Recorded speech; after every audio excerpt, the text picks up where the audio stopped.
ఇప్పుడు గతంలో నేను సంక్షేమం అన్నాను. కూటమి ప్రభుత్వం సంక్షేమం ప్లస్ డెవలప్మెంట్ అంటారు. కొంతమంది ఇప్పటివరకు పథకాలు ఏమి రావట్లేదు. అప్పటికే మీరు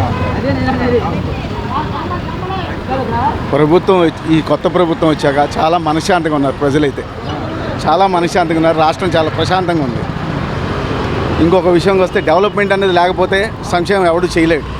ప్రజెంట్ డెవలప్మెంట్ చేస్తే ఆటోమేటిక్గా సంక్షేమం చేస్తారు. ఎందుకు చేయలేదు? గతంలో చంద్రబాబు నాయుడు గారు చేయలేదా? చేశారు కదా. ఎవరైనా చేసి అప్పు తెచ్చి సంక్షేమం చేశాం కానీ అభివృద్ధి చేసి సంక్షేమం చేస్తే బాగుంటుంది. సార్ మనకి అమరావతి కూడా పూర్తి చేస్తామని చెప్పడం కూడా జరుగుతుంది. ఖచ్చితంగా పూర్తి అవుతుంది. పూర్తి చేస్తేనే మరి ఆర్థిక వనరులు చేకూర్చాలంటే ఒక మంచి పెద్ద రాజధాని ఉంటేనే రాష్ట్రానికి ఆర్థిక వనరులు కూర్చుకుంటాయి. ఆ దిశగానే ప్రయాణిస్తున్నారు. ఖచ్చితంగా పూర్తవుతుందని ఆశిస్తున్నాం. సార్ మనకి అమరావతి కనుక పూర్తి అయితే యువతకు కానివ్వండి, ప్రజలకు కానివ్వండి ఎలా ఉండబోతుంది? ఖచ్చితంగా ఉద్యోగ ఉపాధి అవకాశాలు ఖచ్చితంగా కలుగుతాయి. యువతకి నిరుద్యోగ సమస్యకి ఒక ఫుల్ స్టాప్ పెట్టడానికి అవకాశం ఉంటుంది.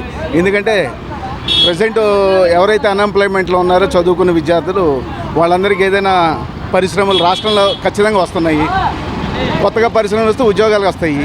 అలాంటి సాఫ్ట్వేర్ ఈ టెక్నాలజీ ఉద్యోగాలు కూడా ఖచ్చితంగా ఏఐ టెక్నాలజీ కానీ ఏదైనా ఉద్యోగ అవకాశాలు కల్పిస్తాయి. సార్ అంగన్వాడీలు కాంట్రాక్ట్ ఉద్యోగులు మాకు జీతాలు పెంచాలంటూ నిన్నమన్నటి వరకు కూడా ధర్నాలు చేశారు. మరి కూటమి ప్రభుత్వం మీద వ్యతిరేకంగా యాక్చువల్గా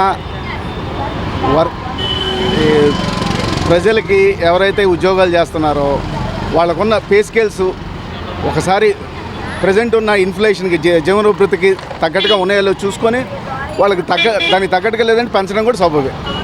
సోషల్ సిక్స్ ఇవ్వడానికి లేట్ అవుతుంది, కొంచెం రాష్ట్ర ప్రజలు అర్థం చేసుకోవాలని చంద్రబాబు నాయుడు గారు తప్పేముంది?